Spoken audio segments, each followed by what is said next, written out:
힐링 through humor. Marvelous joke from the Happy Hunters. Two inebriated men were riding on a roller coaster. One turned to the other and yelled, "Hey, you are really making great time, but I'm not sure this is the right bus." Asking the right question at the right time. A beautiful blonde was asking down the street and stopped a man to ask for a time.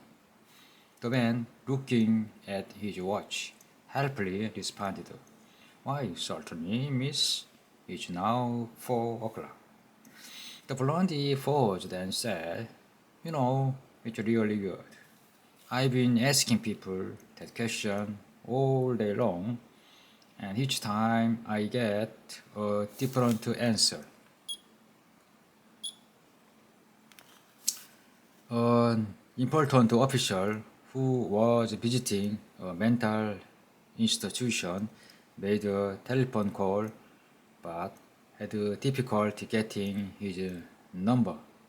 Finally, in exaggeration, he showed to be the operator. "Look here, girl. Do you know who I am?" "No," she replied calmly, "but I know where you are." Applause, applause, applause.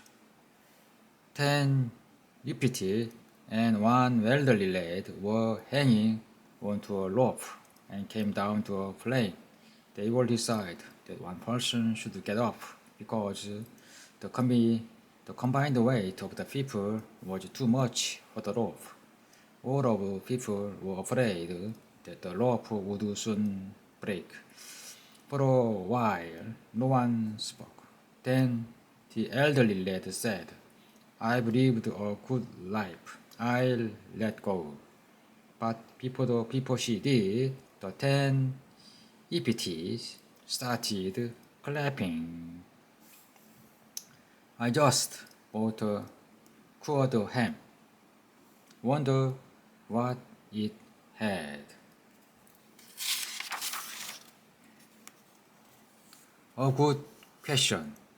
Passing an office building late one night, Paula saw the sign that said, "Press bell for night watchman."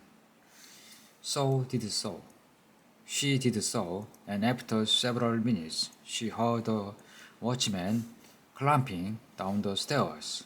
The uniformed man proceeded to unlock first one gate, then another, shut down the alarm system, and finally made his way through the revolving door. "Well," she snarled at Paula, "what do you want?"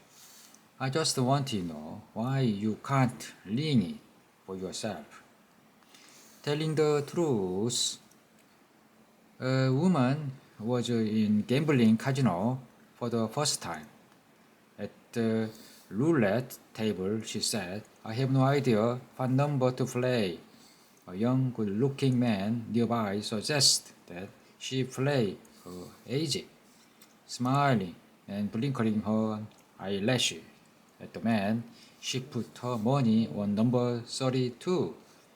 The wheel was spun and 41 came up.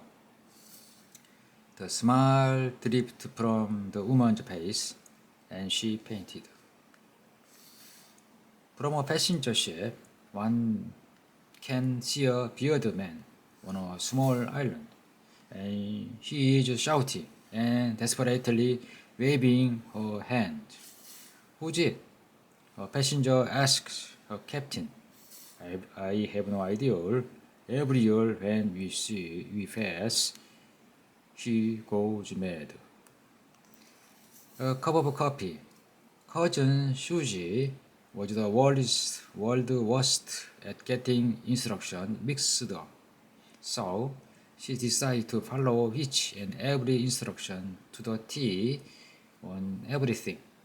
That way, she expected she wouldn't mess anything up. When she got married, her husband bought her one of those fancy electric coffee makers. It has all the latest gadget on it. Sushi, listened to salesman John carefully explain how everything worked, how to plug in the net, set the timer, go back to bed, and upon rising, the coffee is ready. A few weeks later, Susie was back in the store as Jones asked her how she liked the coffee maker. Wonderful, she replied. However, there's one thing I don't understand. Why do I have to go back to bed every time I want a cup of coffee? Pumping iron. My grandfather worked in a blacksmith shop when he was a boy, and he used to tell me how he had toughened himself up so he could stand the rigor of blacksmithing. He said he would stand outside the house and with a 5-pound potato sack in which hand extend his arms straight out to his sides and hold them there as long as he could. He did this religiously for 3 weeks. After a while, he tried a 10-pound potato sack, then 50-pound potato sack, and finally he got to where he could lift a 100-pound potato sack in each hand and hold his arm straight out for a few minutes. He never missed a day and performed this exercise in the hottest weather. He was determined to be the best blacksmith in the world, in the country. Eventually, he started putting potato in the sack. Hopeless.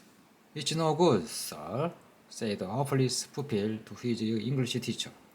I try to learn, but everything you say goes in both ears and out the other. Goes in both ears and out the other? Asked the puzzled teacher. But you have only 2 years, boy. You see, sir, I am no good at math either. Flight plans. On a plane bound for New York, the flight attendants approached a beautiful blonde sitting in the first class section and requested that she move to coach. Since she did not have a first class ticket, the blonde replied, I am young, I am beautiful, I am going to New York, and I am not moving. Not wanting to argue with a customer, the flight attendant asked the co-pilot to speak with her. He went to talk to the woman, asking her to please move out of the first class section. Again, the blonde replied, I am young, I am beautiful, I am going to New York, and I am not moving. The co-pilot returned to the cockpit and asked the captain what he should do. He went to the first class section and whispered in the lady's ear. She immediately jumped up and ran to the coach's section, mumbling